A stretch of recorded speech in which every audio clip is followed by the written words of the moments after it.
Hello and good day everyone. My name is Shalbani Anaparpon Murali and my metric number is 01DKB20F2016 and my teammates are Muhammad Shabe bin Muhammad Hanifa, Nur Hazman Haziq bin Kwarul Isha and Vasundra Anaparpon Sankaran from class DKB3. Today we are going to present DPF30033 Financial Market Operation presentation. We are from Group 3 and the title we choose is Financial Instrument Traded in Islamic Money Market, which is Islamic Accepted Bills, Islamic Negotiable Instrument, Islamic Private Debt Securities and Ar-Rahnu Agreement I. The table of content is Introduction, Financial Instrument Traded in Islamic Money Market, Islamic Accepted Bills, Islamic Negotiable Instrument, Islamic Private Debt Securities, Ar-Rahnu Agreement I, Conclusion and References. Introduction for Islamic Money Market. The Islamic money market was introduced by Bank Negara Malaysia to promote a comprehensive Islamic banking scheme in the country.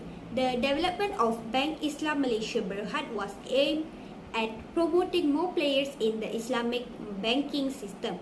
In encouraging conventional banks to participate in the system, BNM introduced an interest-free banking scheme.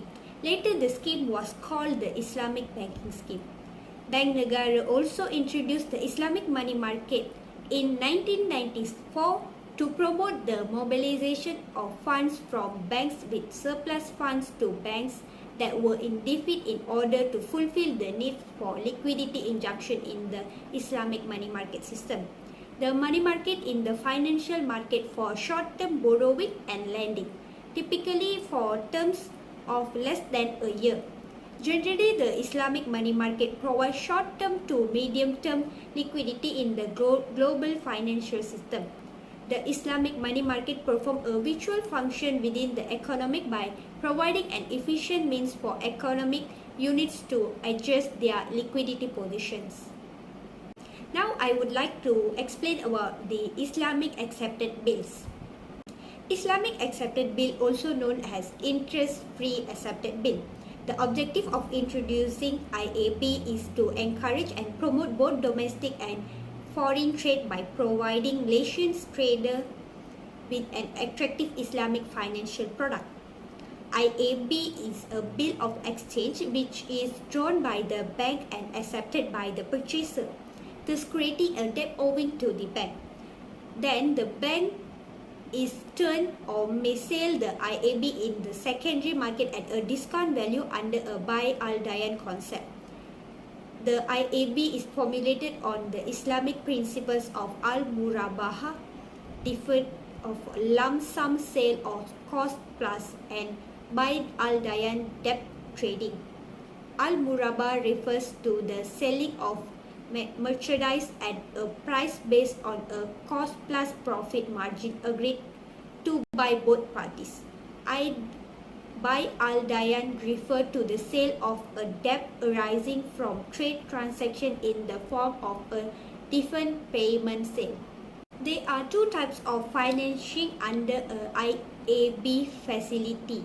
Namely, first is imported and local purchases. Under this concept, the commercial banks appoint the customer as the purchasing agent for the bank.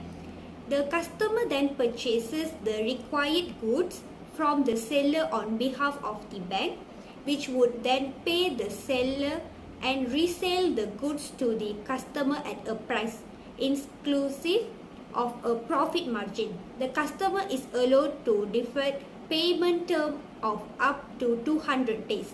Upon maturity of al-murabah financing, the customer shall pay the bank at the cost of goods plus the profit margin. The sale of goods by the bank to the customer on the payment terms constitute the creation of debt. This is securitized in the form of a bill of exchange drawn by the bank and accepted by the customer for the full amount of the bank's selling price payable at maturity. If the bank decided to sell the IAB to the third party, then the concept of buy al-dayan will apply, whereby the bank will sell the IAB at the agreed price. The second type of financing under IAB is exports and local sales. The bill created shall be traded under the concept of buy al dayan. An exporter who had been approved for the IAB facility will prepare the export documentation as required under the sale contract or letter of credit. The export documents shall be signed to the importer's bank. The exporter shall draw on the commercial bank a new bill of exchange as a substitution bill, and this will be the IAB. The bank shall purchase the IAB at a mutual agreed price using the concept of buy al dayan, and the proceed will be credited to the exporter amount. And that's all from me. I would like to call Hasman to continue this presentation. Thank you. Thank you, Shamini. Hi and hello everyone. My name is Hazman Nazib bin Qaisham. My meeting number is 01DKB20F2001. So today I will make a presentation and tell more about the Islamic negotiable instruments. So what is negotiable instruments? Negotiable instrument is a written order promising to pay a sum of money payable to the creditor. There are two types of Islamic negotiable instrument. First, we have the Islamic negotiable instrument of deposit (INID), which is based on the concept of al-mudarabah. And second, we have the negotiable instrument debt certification based on the principle of Bal Batimal Ajin or BBA. Right now, I will explain more about the Islamic Negotiable Instrument of Deposit or INID. So, it based on the concept of Mudarabah. Al-Mudarabah refers to an agreement between the bank and the customer when the customer agreed to participate in financial activity undertaken by the bank. So, it based on the agreed profit share ratio, and the bank and the customer will share the profit generated from the financial and investment activities. This instrument can be sold and traded in Islamic market. Also, this instrument can be tradable in the secondary market. The investor or the customer will deposit sum of money with the Islamic financial institution. The Islamic financial institution will issue the certificate of Islamic negotiable instrument of deposit as the evidence of the deposit's acceptance. The maturity of Islamic negotiable instrument of deposit is not earlier than 30 days, but it's up to 10 years. On the maturity dates, the investor will then return the Islamic negotiable instrument of deposit to the Islamic financial institution and then will receive the principal value which it declare it as dividends. The profit rate depends on the profit sharing ratio based on the concept of al-mudarabah. Next is about the features. There are three features of Islamic negotiable of deposit, which is first, this instrument can be legally transferred to a depository institution. Second, can be issued to the non-resident or resident may buy or sell to non-resident, which is subjected to the rule of regulation imposed by the Bank Negara Malaysia. And third, it can be traded in the secondary market. Next is about Negotiable Islamic Debt Certificate or NIDC. So NIDC is a form of deposit instrument from the customer to the bank and based on the principle Bal Bataman Ajil. So Bal Bataman Ajil refer to the sale of good based on the deferred payment basis where the bank buy the asset that are requested by the customer and later sell the good to the customer at the market price, which is both parties are agreed with the stipulated price. So even though the instrument is known as deposit, but the underlying contract is essentially a sale of purchase contract and it also complies with all the principles pertaining to the sale and purchases. So the bank will sell its asset to a customer or investor for cash subsequently. The customer will sell back to the asset to the bank, and the bank later on will issue a certificate of debt, also known as Shahada al-Diyan, as a evidence of the bank debt to the customer. And lastly, is about the transaction step in an IDC. So there are two steps. First step, Islamic bank will sell the asset to an investor and agree cash price. And second, the investor will resell the asset that has been accrued from the bank at the market price. And the bank will pay the agreed amount at an agreed futures date. And I think that's all from me. I will call Shami to continue with our presentation. Thank you.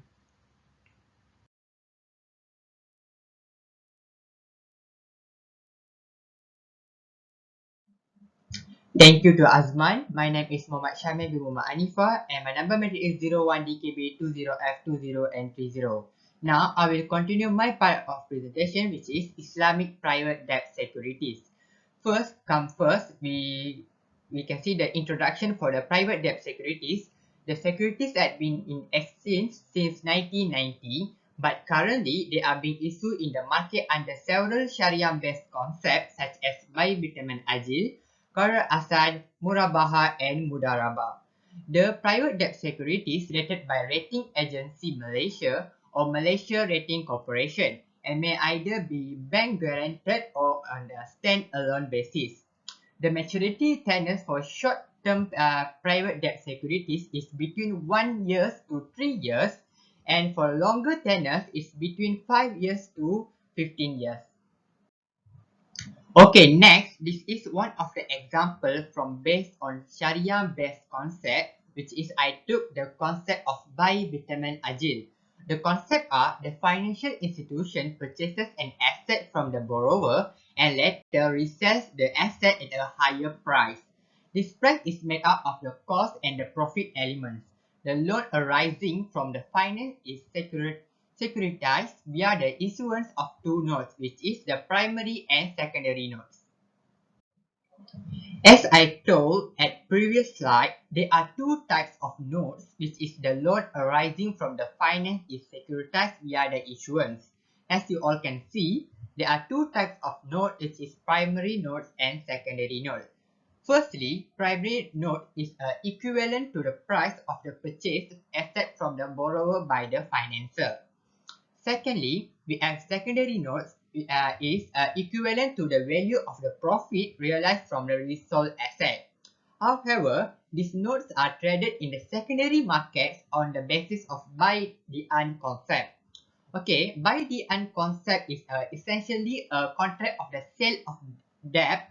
In the contemporary practice, buy the earn is used mainly for liquidity purposes and for the aim of the capital gains resulting from the tradability of the debt certificates. Next, I will explain a bit about Qard Asan. Qard Asan is one of Sharia-based concept. Why I choose this concept to explain? This is because Qard Asan is the one of the concept we rarely heard or normalize it. Qard Asan an interest-free loan given either for welfare purpose or for addressing short-term funding requirements. The issue notes confirm the debt for the amount which is to be repaid at a future date. The loan is to be repaid through the liquidation of Islamic debt securities after an agreed certain period of time. Several studies consider Islamic debt securities as an alternative to the issuance of the conventional zero-coupon bonds. Hello, I am Vasunda Sankaran and my metric number is 01DKB20F2005. I will explain about Ar-Rahnu agreement. So what is Ar-Rahnu agreement? Ar-Rahnu agreement is better known as Islamic pawnbroking. It also can be defined as a method of providing short-term financing to a person by pawning his or her gold to the bank or any Islamic pawn shop as a security. So let's see the introduction. So under Ar-Rahnu agreement, the leader lender will provide a loan to the borrower based on the concept of Qard al-Hasan, and then the borrower will pledge its security as a collateral for the loan guaranteed. So if the borrower failed to repay the loan on the maturity date, the lender has the right to sell the pledged securities and use the proceeds from the sale of securities to settle the loan. And if there is a surplus money, the lender will return the balance of the borrower to the borrower. So BNM will use Ar-Rahnu agreement as a liquidity management tool for its money market operation. And then the return of Ar-Rahnu agreement will be in the form of a gift, hiba, that is called hiba, and it is determined based on the average interbank money market rates. Then let's see Ar-Rahnu is a based of this Islamic concept. So first is Qadr al-Hasan, and then Ar-Rahnu and Al-Wadiya, and then Al-Ujra. So mechanics of the Ar-Rahnu in Malaysia is it is new micro credit instrument. Only gold and jewelry made of gold can be pawned. So it is available for Muslim and non-Muslim, which is both locals lah, both locals and foreigners. And loan tenure range from 1 to 6 months. So borrowers have either to repay via lump sum or bi-monthly installment. Their margin of finance from minimum 100 ringgit up to 60 to 70% of the value of the gold. So if even the borrower cannot repay the loan, it is possible to be granted extension up to 3 months. So the borrowers are still unable to pay the loan, the pawn item will be auctioned off and any surplus outstanding amount and charges lah. So borrowers only need to pay the principal plus safekeeping during the maturity date. So where to get the Ar-Rahnu facilities? It is as a bank, RHB, CIMB, Bank Rakyat, Bank Islam, Agrobank, Bank Mutlamat. So for non-bank, Post Malaysia, YBO, and Public Gold, Ar-Rahnu and Exchange. So advantages of Ar-Rahnu is it is no interest involved. Pawn item will be in the same condition of as before. Notice of auction, surplus will be returned, and it also reasonable pawn value. As a conclusion, fundamentally, the Islamic market comprises the interbank market and money market. So, the success of the Islamic bank market stem of the government is a helping ends. So, especially with the introduction of this Islamic interbank money market in 1994 to promote the purchase and sales of Islamic financial instrument. The Islamic money market provides flexibility to these banks in their fund management by allowing the banks with temporary surpluses to earn return and also providing